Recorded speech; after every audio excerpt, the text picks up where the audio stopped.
9:50，该当喝醉。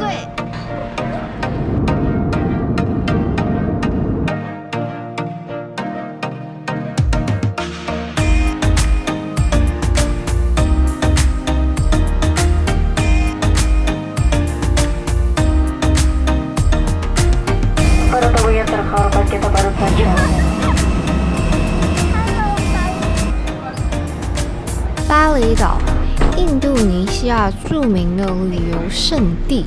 从机场出来的楼层居然只能停 Grab 的车。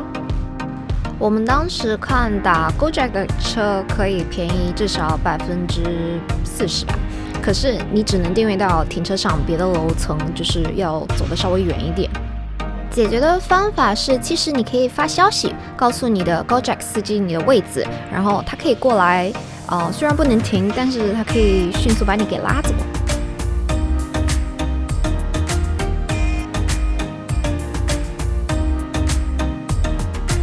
巴厘岛这里的马路非常窄，然后大部分都是单一车道，还有很多摩托车来回的穿梭，所以想要自驾游巴厘岛的一定要三思。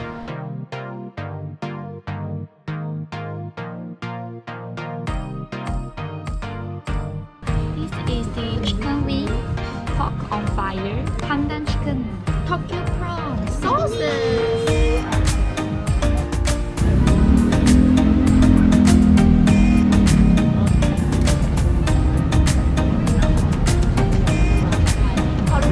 我们在2家旅行社的小摊子掰扯了好久，也没有下多少价。当然，有可能是因为我们3个太弱了，但是如果重来一次的话，我们一定不会浪费那么多时间在那边杀价。OK。看比赛，好热呀，真的。巴厘岛的太阳，晒死人哟！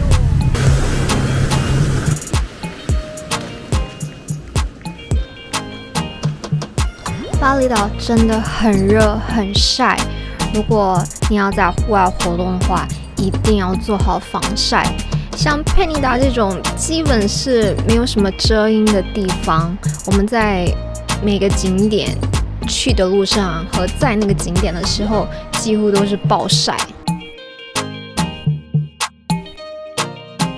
佩尼达是一座山岛，地势多为崎岖和多山，基本上全是山路啦。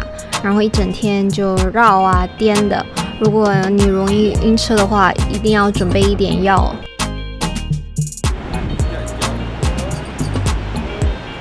佩尼达真的很美，可是每一个景点的距离都很远，开车每一个之间至少要1个小时。我们的一日游在每个景点只给了大家一人差不多5分钟的时间拍一点照片，然后就马上赶往下一个地点。就这个地方这么漂亮，你却只能看5分钟、10分钟，当然很可惜。所以我觉得，如果你的时间允许的话，你可以多分配一点时间给佩尼达。而且过去佩尼达的时间成本其实挺高的，你不如多玩一会儿。好玩吗？还行吗？累。Good morning. Today is Scuba Diving Day.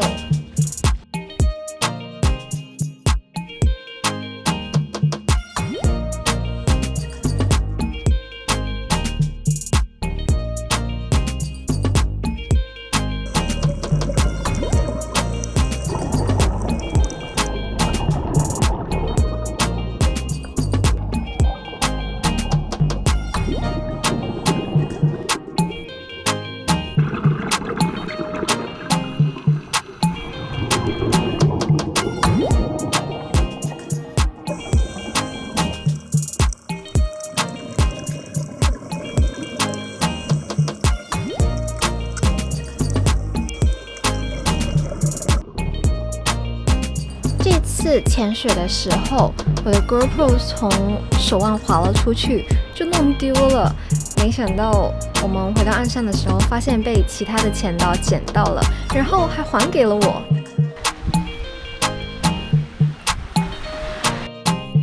另外，从佩妮达回来那天，潜水员3号把他的 Pro Cap 落在人家的车上了。没想到，当初在旅行社卖给我们配套的小哥，居然开摩的把相机给我们送到了民宿。所以这2件事让我感觉巴厘岛人民还挺正直的，没给我们的旅途留下2件伤心事。Frozen volcano。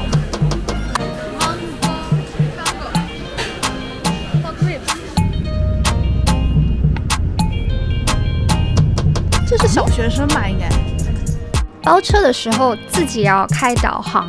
第一，这样你可以避免你的司机带你去他想要带你去的地方。我们一开始就跟我们的司机说我们要去 Ubud Market， 结果他却把我们带到了这个 market。我们下了车，发现一个游客都没有，才觉得不对劲。还有就是他们其实有时候也不知道路线，所以大家一起导航就多一个保障。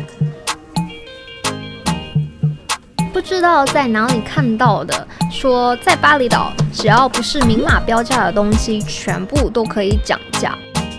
比如说乌布市场，你其实可以从店家给你的价格直接砍到1/5，因为他们给的初始价格真的非常离谱，所以同样的，你也可以开一个离谱的超低价，这样你们就可以开始讨价还价了。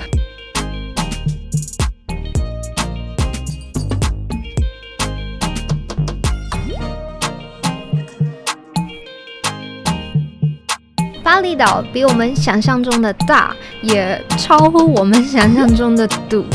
这一天，我们本来打算傍晚去海边吃海鲜、看日落，可是没想到我们居然从梯田的山里一路堵回民宿，最后吃上晚饭的时候，天都大黑了。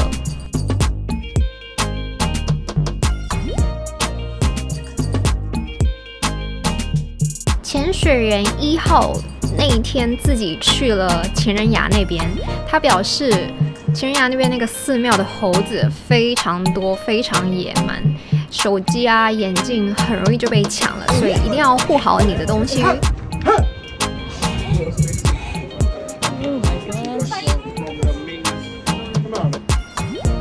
最后一天，我们去看了海豚。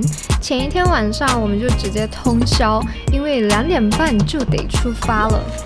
所以，与其早起赶车，你不如好好计划，然后前一天晚上就住在第2天要去的地方附近，就可以好好睡一觉，还可以节省第2天早上的时间。